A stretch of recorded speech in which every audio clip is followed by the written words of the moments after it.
প্রার্থী সকলকে আমার চ্যানেলে স্বাগতম। WBSSC big news update. আজকের এক চাঞ্চল্যকর নিউজ, যদিও গতকালকার এটা নিউজ ছিল, তবুও যে বিষয়গুলো অনেকের জানা নাই এই ভিডিওর মধ্যে দিয়ে সেই বিষয়গুলো আপনাদের সামনে শেয়ার করব। আমার চ্যানেলে নতুন হলে অবশ্যই চ্যানেলটিকে সাবস্ক্রাইব করে পাশে থাকবেন এবং খবরটা সবার মাঝে ছড়িয়ে দেবেন, যাতে সবাই জানতে পারে আসল বিষয়টা কি হয়েছে। আমার থাম্বনেল দেখে আপনারা বুঝতেই পেরে গেছেন যে আজকের আলোচ্য বিষয় কী রয়েছে। যেমন SSC 2016 যে শারীরশিক্ষা ও কর্মশিক্ষা শিক্ষার্থীদের যারা চাকরি পেয়েছিল তাদের কি সে 2016 সালের দেখা যাচ্ছে যে 9, 10 এবং 11, 12 এবং গ্রুপ সিডির মতো কি প্যানেল বাতিল হতে চলেছে? গতকালকে কলকাতা হাইকোর্টের বিচারপতি যে বিশ্বজিৎ বসু ছিলেন এবং CBI তদন্ত থেকে যে চাঞ্চল্যকর খবর উঠে এসেছে সেটা নিয়ে আজকে আলোচনা করব, তাই ভিডিওটি প্রথম থেকে শেষ পর্যন্ত দেখবেন। আপনারা জানেন যে SSC 2016 শারীরশিক্ষা এবং কর্মশিক্ষা প্রায় 2,500 ক্যান্ডিডেট, প্রায় 2300+ ক্যান্ডিডেট কিন্তু তারা চাকরি পেয়েছিল এবং কিছু শিক্ষার্থী ছিল যারা ওয়েটিংয়ে ছিল।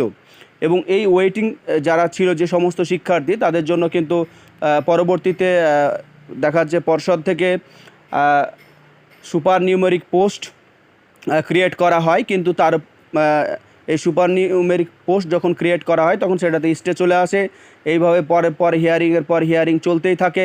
আপনারা এও জানেন যারা ওয়ার্ক এডুকেশন এবং ফিজিক্যাল এডুকেশনের যারা ক্যান্ডিডেট ছিলেন অলরেডি তারা স্কুল চুজ করে ফেলেছিল, তারপরেও তারা কিন্তু নিয়োগ পায়নি, তারা বসে আছে। তারা দেখা যে সরকারের অবমাননার শিকার হচ্ছে এবং সরকার যে জালিয়াতি করছে তার শিকার কিন্তু প্রতিনিয়ত হচ্ছে। তো বিষয় হচ্ছে যে কোর্টে গতকালকে যেটা হয়েছে, যদিও সেই স্টে ব্যাপারকে কেন্দ্র করেই আমাদের বিকাশ রঞ্জন ভট্টাচার্যর যে মামলা ছিল, আপনারা জানবেন যে মীনাক্ষী যে ওয়ার্ক এডুকেশনের যে ক্যান্ডিডেট, তার থেকেই মামলাটা আসে। এবং দেখা যাচ্ছে যে বিষয়টা উঠে এসেছে যে সেখানে CBI থেকে যে তদন্ত বা CBI যে চার্জশিট পেশ করেছে সেখানে স্পষ্টই উল্লেখ রয়েছে যে 2016 সালে শারীরশিক্ষা ও কর্মশিক্ষায় যে সমস্ত শিক্ষার্থীরা চাকরি পেয়েছে তারা বেশিরভাগই দেখা যাচ্ছে জালিয়াতি করে বা প্রচুর পরিমাণে টাকার খেলা চলেছে। এছাড়াও বলা যায় যে সার্টিফিকেট, অনেকে হ্যান্ডিক্যাপ সার্টিফিকেট, অনেকে অনেক ধরনের জালিয়াতি সার্টিফিকেট দিয়ে চাকরি পেয়েছে। এই বিষয়গুলো আছে।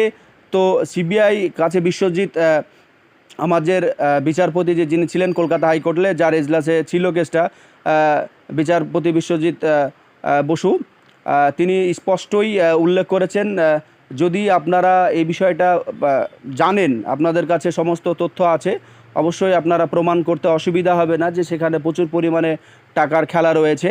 এবং পরবর্তীতে যে 1 জুলাই কেসটা পুনরায় শুনানি রয়েছে, সেখানে দেখা যাচ্ছে যে একটা চার্জশিট পুনরায় দেখা যাচ্ছে CBI থেকে রিপোর্ট পেশ করতে বলা হয়েছে এবং সেই দেখা যাচ্ছে রিপোর্ট কি আসছে সেটাও একটা দেখার ব্যাপার রয়েছে। এছাড়াও WBSSC যে রয়েছে দপ্তর রয়েছে, তাদেরকেও নতুন করে যে মেরিট লিস্ট হয়েছিল সে সময় সেই মেরিট লিস্ট প্রকাশ করতে বলা হয়েছে এবং কোর্টেও জমা দিতে বলা হয়েছে।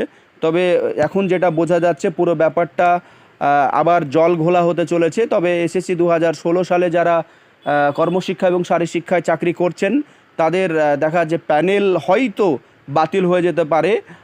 কেননা হয়তো অনেকেই চাকরি পেয়েছে হয়তো ভালোভাবে, কিন্তু অনেকে আবার টাকা দিয়ে চাকরি পেয়েছে, যেটা 2016 সালে যে সমস্ত শিক্ষকদের চাকরি চলে গেল, আপনারা জানেনই ব্যাপারটা। তারপরেও এই বিষয়ে এত যে দুর্নীতি হয়েছে সেটাও কিন্তু কোর্টের নজরে এসছে এবং সেই বিষয়টা প্রমাণিত হলেই কিন্তু দেখা যাচ্ছে যে এই প্যানেলটাও বাতিল হয়ে যেতে পারে এবং অনেকেই যারা সে সময় চাকরি পায়নি বা ওয়েটিংয়ে ছিল বা দেখা যাচ্ছে যে চাকরি পাওয়ার মতো ছিল তাদের কপাল খুলতে পারে, এটুকু বলা যায়। এখন দেখা যাক শেষ পর্যন্ত আপডেট কী রয়ে আছে। পরবর্তী আপডেট আমরা 1 জুলাই পাবো, সেই আপডেট কি আসবে অবশ্যই আপনাদের সামনে প্রোভাইড করা হবে। তবে আপনারা একটা জিনিস মাথায় রাখবেন যে এই যে এখন দুর্নীতি চলতে শুরু করেছে, আপনারা এও জানেন 2011 সালে সেই বিষয়টাকে কেন্দ্র করেও কিন্তু কেস হয়েছে। মানে নিশ্চয়তা খুব কম যে কখন কোন প্যানেলে কেস হবে, কার চাকরি যাবে। তারপরে যারা টাকা দিয়ে চাকরি পেয়েছেন তারা অবশ্যই সতর্ক থাকুন, প্রয়োজনে চাকরি থেকে লিভ নিয়ে নিন, নাহলে পরবর্তীতে দেখা যাচ্ছে বিভিন্ন ধরনের অসুবিধায় আপনাদের পড়তে হবে। সকলেই ভালো থাকবেন, আজকে এই পর্যন্তই।